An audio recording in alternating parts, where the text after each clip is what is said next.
तो जैसा कि आप लोगों ने थंबनेल पर देख ही लिया होगा कि आज भी हम लोग बहुत सारे बड़े बड़े एनिमेस के बारे में बात करेंगे। जैसे सोलो लेवलिंग को लेकर अपडेट है, डीमन स्लेयर को लेकर अपडेट है एंड साथ ही में jujutsu Kaisen and my hero academia को भी लेकर बहुत बड़ी न्यूज निकल कर आई है। तो अगर आप लोगों को सभी एनिमेस के बारे में जानना है तो आप लोग इस वीडियो को बस शुरू से लेकर आखिर तक देखो एंड ज्यादा टाइम वेस्ट ना करते हुए इस वीडियो को हम लोग स्टार्ट करें बिना किसी देरी के। तो सबसे पहले अपडेट के बारे में बात करें तो वो आता है अपनी डीमन स्लेयर इन्फिनिटी कैसल की मूवी को लेकर। तो जैसा कि आप लोग याद होगा तो मैंने आप लोग बताया था कि डीमन स्लेयर इन्फिनिटी कैसल की जो मूवी है वो चाइना के अंदर रिलीज होने वाली है 14 नवंबर के दिन। एंड जैसे अब ये न्यूज निकल कर आई वैसे अब यहाँ पे लोगों को पता चल गया कि डीमन स्लेयर की मूवी यहाँ पे 1 बिलियन का कलेक्शन कर पाएगी। एंड आज की जो न्यूज मैं आप लोग बताने वाला हूँ उसको सुनकर तो आप लोग कह सकते हो कि ये मूवी एक्चुअली में इतना कमा सकती है, बिकॉज चाइना के अंदर यहाँ पे एडवांस बुकिंग स्टार्ट हो चुकी है। एंड जैसे इसकी एडवांस बुकिंग स्टार्ट हुई वैसे यहाँ पे सिर्फ 5 घंटों के अंदर 2.8 मिलियन का प्री सेल हो गया, जहाँ पे ये लिटरली बहुत ही ज्यादा इंसेन है। आई मीन अब तक चाइना में इसके ढंग से एडवर्टीजमेंट भी नहीं हुई है, बट यहाँ पे इसकी ओपनिंग प्री सेल को देखकर ही लगता है कि ये बॉक्स ऑफिस को फोड़ने वाली है। बिकॉज डीमन स्लेयर से पहले एकलौती फॉरेन मूवी थी जिसने ऐसा काम किया था, वो था एंड गेम की मूवी। लास्ट टाइम सिर्फ एंड गेम की जो मूवी थी जिसने यहाँ पे धूम मचाया था चाइना के बॉक्स ऑफिस में, बट अब डीमन स्लेयर इन्फिनिटी कैसल की मूवी भी वही काम करने वाली है, जहाँ पे एक्सपेक्ट किया जा रहा है कि यहाँ पे डीमन स्लेयर का जो ओपनिंग वीकेंड कलेक्शन होगा जो अकेले यहाँ पे $200 मिलियन का होगा, जो इसी से यहाँ पे सभी लोग चाइना के अंदर अपनी मूवी रिलीज करना चाहते हैं। बिकॉज चाइना के अंदर जब भी कोई मूवी रिलीज होती है तब वो अच्छे खासे बड़े नंबर में कलेक्शन करती है एंड डीमन स्लेयर भी अब वही काम करने वाला है। तो अब मुझे नहीं लगता कि 1 बिलियन का कलेक्शन करने में यहाँ पे अब ज्यादा कोई प्रॉब्लम होगी। बाकी अब देखते हैं कि डीमन स्लेयर की मूवी एक्चुअली में अब चाइना में कितना ज्यादा कलेक्शन कर सकती है। बाकी इसके अलावा यहाँ पे एनिमेस को मेंशन कर रहे तो यहाँ पे नेटफ्लिक्स ने भी अनाउंस किया अपने एक न्यू एनिमे को, जो बेसिकली एक न्यू ओरिजिनल एनिमे फिल्म होने वाली है जिसका नाम है कॉस्मिक प्रिंसेस कागुया, जो यहाँ पे नेटफ्लिक्स के ऊपर वर्ल्ड वाइड स्ट्रीम होने वाली है 22 जनवरी से, जो एक म्यूजिकल एनिमे मूवी होने वाली है। तो अगर आप लोग चाहो तो इसको देख सकते हो। एंड इसके बाद नेक्स्ट ईयर के कुछ और एनिमेस के बारे में बात कर ले, जैसे यहाँ पे Alya sometimes hides her feelings in Russian. इस एनिमे का अगर आप लोग वेट कर रहे हो सो रोसी डेरी सीजन 2 का हम लोग को न्यू टीजर विजुअल तो देखने मिला ही है एंड साथ ही में इसका सीजन 2 भी हम लोग को 2026 में देखने मिलेगा, जिसके लिए आप लोग एक्साइटेड हो सकते हो। एंड इसके साथ ही में चेन सोल्जर के जितने फैंस है जो सीजन 2 का वेट कर रहे हैं उनके लिए भी एक अच्छी न्यूज है, बिकॉज सीजन 2 ऑफिशियली तौर पे रिलीज होने वाला है 8 जनवरी से, जहाँ पे 8 जनवरी की डेट को आप लोग मार्क करके रख लो। बाकी जनवरी के मंथ में ये वाला तो एनीमे आने ही वाला है, बट इसके साथ ही में यहाँ पे एक और एनीमे आने वाला है एंड ये हो सकता है अपने विंटर सीजन का मोस्ट एंटिसिपेटेड एनीमे। एंड मैं बात कर रहा हूँ जुजुत्सु काइसेन सीजन 3 के बारे में, जो आप लोगों को मैंने बताया था कि ये जनवरी के मंथ में आने वाला है। एंड वैसे तो जो इसकी मूवी है जिसका नाम है जुजुत्सु काइसेन एग्जीक्यूशन, तो वो वाली मूवी तो जापान में कल ही रिलीज हो गई, जहाँ पे ये मूवी जैसी रिलीज हुई वैसे ही जापान के अंदर काफी पॉजिटिव रिव्यूज आ रहे इस मूवी को लेकर, जहाँ पे इसके अंदर हमें शिबुया इंसिडेंट का तो कॉम्पाइलेशन देखने मिलेगा ही, बट साथ ही मैंने आप लोग बताया था कि कलिंग गेम के जो फर्स्ट 2 एपिसोड होने वाले हैं वो भी हम लोग को इसमें देखने मिलेंगे, जिसको देखने के बाद जापानीज फैंस का सिर्फ एक ही ओपिनियन है और वो ये है कि कलिंग गेम के अंदर जो हमें एनिमेशन एंड एक्शन देखने को मिला है वो सीजन 2 को ऑलरेडी सरपास कर चुका है। एंड हाँ, कलिंग गेम की एनिमेशन एंड एक्शन इतनी लोगों को पसंद आ रही है कि अब लोगों ने डिक्लेयर कर दिया है कि ये सीजन 2 से भी बेटर है। स्पेशली नोवा एंड चोजो की जो फाइट हम लोगों को देखने मिली एपिसोड के अंदर वो लोगों को एक्चुअली में बहुत ज्यादा अच्छी लगी। सो आई गेस यहाँ पे हम लोग कह सकते हैं कि जुजुत्सु काइसेन का जो सीजन 3 होने वाला है वो एक्चुअली में पीक लेवल पे होने वाला है। अब हालांकि आप लोग इस जेजेके मूवी को इंडिया में देखना चाहते होंगे, जो अफसोस की बात है कि मूवी इंडिया में तो रिलीज नहीं होगी, बट आप लोगों को ज्यादा उदास होने की जरूरत नहीं है, बिकॉज जेजेके सीजन 3 का जो रिलीज डेट है वो ऑफिशियली तौर पे रिवील कर दिया गया है, जहाँ पे फाइनली हमारे पास कंफर्म डेट निकल कर आ चुकी है, जिसमें रिवील किया गया है कि जेजेके का जो सीजन 3 होने वाला है वो हम लोग को 8 जनवरी से देखने मिलेगा, जहाँ पे हम लोग को इसका न्यू विजुअल भी देखने मिला है जिसके अंदर यूटा वर्सेस इतादोरी को फीचर किया गया है। अब वैसे यहाँ पे एनिमे अपडेट्स तो ठीक है, बट अब हम लोग बात करें अपनी कुछ मांगा न्यूज के बारे में। जैसे अगर आप लोग का आइडिया नहीं है तो मैं बताना चाहूंगा the cafe terrace and it's goddess, ये वाली जो मांगा थी वो यहाँ पे अब ऑफिशियली तौर पे एंड हो चुकी है एंड इसके सारे ही चैप्टर यहाँ पे अब ड्रॉप हो चुके हैं, जो अगर आप लोग चाहो तो अब इसकी कंप्लीट स्टोरी को रीड कर सकते हो। बाकी यहाँ पे अगर आप लोग इस सीरीज के फैन हो तो यहाँ पे आप लोगों के लिए एक अच्छी न्यूज भी है, बिकॉज इस सीरीज के जो ऑथर है वो यहाँ पे ब्रेक लेने की जगह अब अपनी एक दूसरी रोमकॉम मांगा स्टार्ट कर चुके हैं, जो सेट है एक रिमोट आइलैंड के ऊपर, जो यहाँ पे स्टार्ट होने वाला है 14 जनवरी से।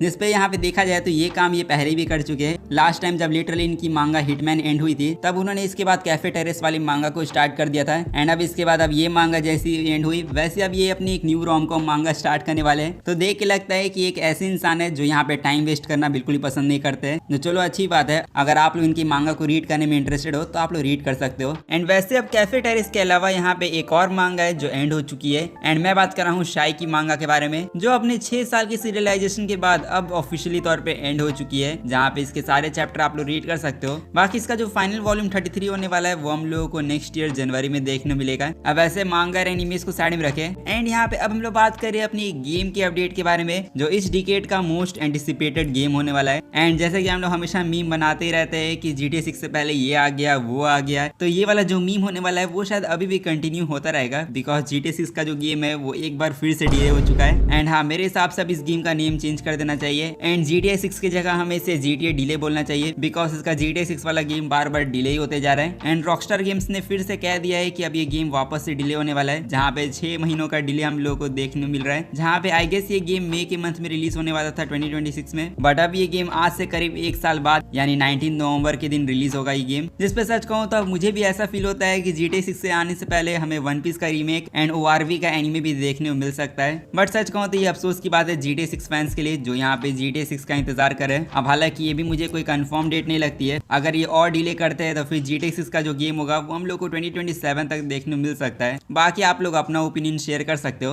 अब हालांकि इसके बाद हम लोग बात करें अपने कुछ और भी एनिमे अपडेट्स के बारे में, जैसे माय हीरो एकेडेमिया। यहाँ पे ये सीरीज तो इस साल एंड हो जाएगी, बट MHA को लेकर अभी भी बहुत सारे बड़े सरप्राइजेज है, जिसकी अनाउंसमेंट की तैयारी यहाँ पे जंप फेस्टा 2026 के रेड सुपर स्टेज में की जा रही है, जिसपे आई डोंट नो अब यहाँ पे क्या प्लानिंग चल रही है। मतलब यहाँ पे ये सीरीज तो ऑलमोस्ट एंड हो ही चुकी है एंड मुझे नहीं लगता कि इसका कोई सीक्वल वगैरह आएगा। सो मोस्ट लाइकली हो सकता है कि हम लोग को MHA की एक और ओरिजिनल मूवी देखने मिल जाए। इस बार आप लोग पता ही होगा कि आजकल जो एनिमे मूवीज का ट्रेंड है वो कितने नेक्स्ट लेवल पे चल रहा है, एंड अगर MHA की एक और मूवी आ जाए तो उसमें ज्यादा हैरान होने वाली बात तो नहीं होगी। बाकी आपके हिसाब से क्या हो सकता है वो आप लोग कमेंट में जाके बता सकते हो। एंड इसके बाद अब हम लोग बात करें अपने लास्ट अपडेट के बारे में, जो आता है अपने सोलो लेवलिंग को ही लेकर। एंड ऑफ कोर्स यहाँ पे सोलो लेवलिंग के बारे में बात करना जरूरी है, बिकॉज सोलो लेवलिंग को लेकर एक ऐसी न्यूज निकल कर आ चुकी है जिसको सुनकर जितने भी सोलो लेवलिंग के फैंस होंगे वो खुश हो जाएंगे। एंड यहाँ पे मैं कहना क्या चाहता हूँ, तो अगर आप लोगों ने इससे पहले वाली वीडियो को देखा होगा तो उसमें मैंने आप लोग बताया था कि सोलो लेवलिंग के जो प्रोड्यूसर है यानी कानेको, तो उन्होंने हिंट दिया था कि हमें सोलो लेवलिंग को लेकर कुछ न्यूज मिलने वाली है, बट वो अभी नहीं मिलेगी, कुछ टाइम बाद मिलेगी। बट देख लगता है कि उनके सरप्राइज को यहाँ पे पहले रिवील कर दिया गया है। एंड ये अच्छा काम किया है DNC मीडिया ने, जो सोलो लेवलिंग के IP राइट्स के होल्डर है, एंड उन्होंने ही यहाँ पे प्रोडक्शन कमेटी रिपोर्ट को रिवील किया, जहाँ पे हम लोग को लिटरली क्या जानने को मिल रहा है कि सोलो लेवलिंग का सीजन 3 तो अभी हमें देखने को नहीं मिलेगा, but demon slayer infinity castle के सक्सेस को देखने के बाद यहाँ पे प्रोडक्शन कमेटी वालों ने डिसाइड किया है कि वो सोलो लेवलिंग की एक मूवी लेकर आएंगे। एंड हाँ, सोलो लेवलिंग की मूवी जिसको लेकर यहाँ पे हम लोग काफी टाइम से बात कर रहे थे कि सोलो लेवलिंग की भी मूवी आएगी एंड अब यहाँ पे चीजें ऑलमोस्ट कंफर्म हो चुकी है। बट हाँ, अभी ये प्लानिंग स्टेजेस में चल रही है, मतलब प्री प्रोडक्शन में इसका वर्क है अभी। एंड अब आप लोग ये सोच रहे होंगे कि ये सोलो लेवलिंग की जो मूवी होने वाली है क्या वो सीजन 2 का सीक्वल होने वाला है या फिर कोई ओरिजिनल मूवी। तो मैं बताना चाहूंगा कि ये सोलो लेवलिंग सीजन 2 का सीक्वल नहीं होने वाला है, ये बेसिकली सोलो लेवलिंग की पूरी अलग स्टोरी होने वाली है। मतलब मोस्ट लाइकली कंटिन्यूशन तो देखने को नहीं मिलेगा, बट सोलो लेवलिंग की ओरिजिनल स्टोरी देखने को मिलेगी इसमें, जो एक तरीके से आप लोग कह सकते हो कि ये सोलो लेवलिंग एनिमे की ओरिजिनल मूवी होने वाली है, जो ऐसा काम पहले भी बहुत से एनिमेस कर चुके हैं, like One Piece, Naruto, Dragon Ball etcetera. And अब यहाँ पे सोलो लेवलिंग वाले भी खुद की ओरिजिनल मूवी लाने वाले हैं, जो वैसे तो अभी प्री प्रोडक्शन में, बट इसका जो फुल प्रोडक्शन होने वाला है वो यहाँ पे अर्ली 2026 में स्टार्ट हो जाएगा। मतलब 2026 के स्टार्ट में इसका प्रोडक्शन स्टार्ट हो सकता है, ऐसी यहाँ पे न्यूज निकल कर आ रही है। एंड मोस्ट लाइकली ये मूवी आप लोगों को लेट 2026 या फिर 2027 के स्टार्ट में देखने मिलेगा। तो सिंपल वर्ड्स में कहूँ तो सोलो लेवलिंग की जो ओरिजिनल मूवी होने वाली है वो हम लोग को 2027 तक देखने मिल जाएगी, जिसपे अभी फिलहाल के लिए तो सिर्फ रिपोर्ट्स निकल कर आई है। ऑफिशियल अपडेट भी यहाँ पे नेक्स्ट ईयर हो जाएगा जब इसका प्रोडक्शन पूरी तरीके से स्टार्ट हो जाएगा। एंड अब देखा जाए तो अगर 2027 में अगर अब सोलो लेवलिंग की भी मूवी आएगी तो फिर यहाँ पे डीमन स्लेयर की मूवी के साथ इसका क्लैश हो सकता है, because infinity castle part 2 movie जो होने वाली है वो भी हम लोग को शायद 2027 तक देखने मिलेगी। सो इन दोनों ही मूवीज का यहाँ पे बहुत ही खतरनाक लेवल पे क्लैश होने वाला है। इस बार अब देखना ये है कि इन दोनों में से कौन सी मूवी को यहाँ पे बेस्ट मूवी का टाइटल मिलता है। अब हालांकि आप लोग किस मूवी के लिए एक्साइटेड हो वो आप लोग मुझे बता सकते हो। बाकी यहाँ पे आज की इस वीडियो को हम लोग यहीं पर एंड करते हैं। सो अगर आप लोग को ये वीडियो अच्छा लगा है तो जाके वीडियो को लाइक कर दो एंड चैनल को सब्सक्राइब नहीं किया तो सब्सक्राइब भी कर देना। बाकी मैं मिलूंगा आप लोगों से नेक्स्ट वीडियो में, तब तक के लिए सायोनारा एंड पीस आउट।